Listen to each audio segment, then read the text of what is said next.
Hi to all of my awesome friends. I want to share with you the hostess of No Spin January, My Little Rural Homestead.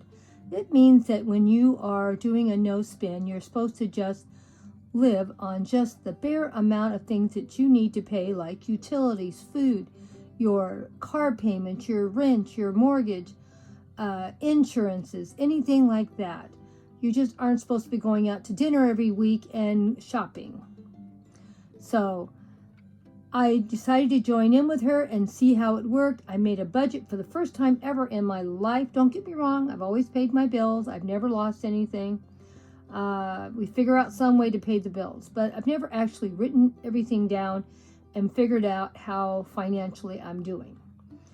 Well, I didn't really like seeing how it looks because I have plenty of money to get by, so I don't want to make it sound like we're struggling, because we're not. But once I stop working, then it's going to change. And that's what I'm trying to do on the no spin. I'm trying to see if I can pay all of my expenses out of our Social Security checks and still live halfway decent and still put money in savings. I can say that I did it this month. It was pretty big of a struggle. I'm going to rearrange my budget for February to make it a little easier. And we'll see how that works out. But I did get it done, and I'm going to share with you what I did and how my expenses were. So sit down with a cup of tea and see what we did. This video was a little too long, so I broke it down into a part 1 and a part 2. We're going to do the part 1 today, and tomorrow morning we will do part 2. So I hope you enjoy my budget for January on a no-spin month. Well, this is our January budget. I'm going to be changing things around for February, but because I've never done a budget before, I wasn't quite sure how it was going to work out. Don't get me wrong, I always paid my bills, but I never wrote everything down and tried to figure it out like a budget. But everything always got paid. So let's see how I did this month. We're trying to learn how to live on Social Security. So I have other money coming in besides Social Security. But the point is, can I live on Social Security when I start? It could happen anytime. My husband's health is bad. I'm getting older too, and I'm starting to have a few problems. So I don't know how much longer I'm going to work either. So we're just going to worry about what my Social Security is and how that's going to work out. $200 a month for gasoline. That's $50 a week. First thing we always are going to do is we are going to pay savings, $100 a month, and emergency $100.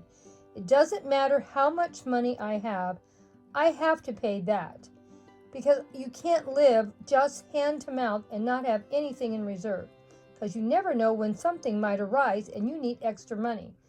So these two savings accounts I will always do, even if it's going to be hard because of Social Security, because we need extra money in case we need it. And then the next thing we have to pay every month is our utilities. I do pay extra on some of them. Some of them I'm paying right what they are because they don't fluctuate. My electric bill, I pay $200 a month. That's extra, but it does fluctuate. My natural gas bill is $100. And believe it or not, I just got my natural gas bill and it was $94. So I'm not paying that much extra. But of course, the natural gas is not that high. I would say 8 months out of the year. But right now, we got 4 months of winter in front of us, and it's cold. And I'm turning the heater on if it's cold. The water bill, I'm paying $200. It's a little less than $200. So those 3 bills I do pay extra on because they do go up and down different times of the year when it's hot or when it's cold.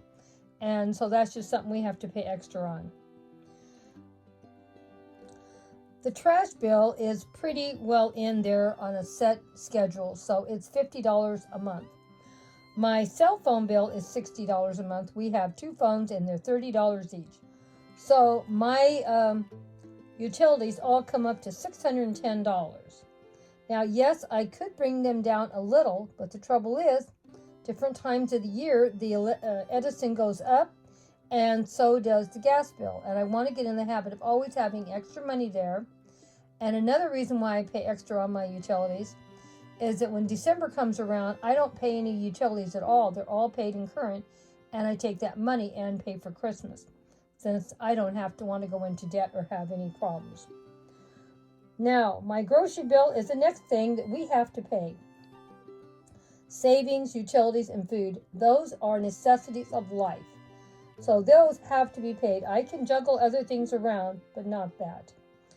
I let myself have $170 a week for food, and that came to $680 for the month. But really, I didn't need that much. I was able every single week to get my food bill under $150. So we're going back to $150 starting in February. There's no reason that we can't make it. But that's the only way you're going to know what you need, by looking at your budget and what you're doing and how much you're spending. And let's go down here. I have a gardener that comes in every week, mows the yards, cleans up the yard. I pay him $120 a month, and I'm going to keep doing that as long as I have this house, because I don't want to look in a big mess. Now, these two things, I don't know for sure what I'm going to do about them. I may change it around. These are like hobbies or extra things. One of them is fairy gardens for $20 a month, and my gardening is $50.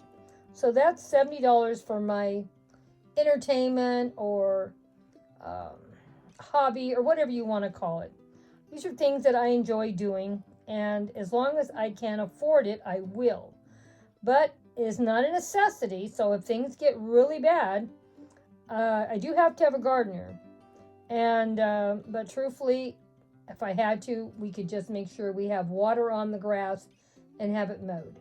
And that's all we're going to do. So that could happen in the future. But right now, I have the money to do it, so we are still doing the 20 for the fairy garden and 50 for the gardening. I did really well. We got in budget on that too. And we also got one haircut. I'm allotting $30 a month for haircuts and things like that. Now, the problem is I color my hair, and that's pretty pricey. So maybe we will only get a haircut every second or third month, because a haircut is about $30 now. It's not like I need a haircut every month, and I'm going to try to see if I can get my husband to go every other month too, because I want to be able to get a little extra money put aside in this, and I may, before I stop working, I may put a little extra money in this account for we can live a comfortable life at least for 2 years. Well, I want to tell you all thank you, and if you come to this point, you watch the whole video. Thank you guys so much for all your love and support for No Spend January, and brought to you by my awesome hostess, My Little Rural Homestead. Hope to keep seeing you coming here. I'm going to keep doing and working on different things on budgeting and saving for the rest of the year, and we will probably be joining in with a few more channels that have to do with savings and budgeting besides just My Little Rural Homestead. So I hope that to see you here again next week, and we love you. Hugs and kisses to all of you, and thank you for all your love and support as always. Don't forget, part 2 will be up in the morning.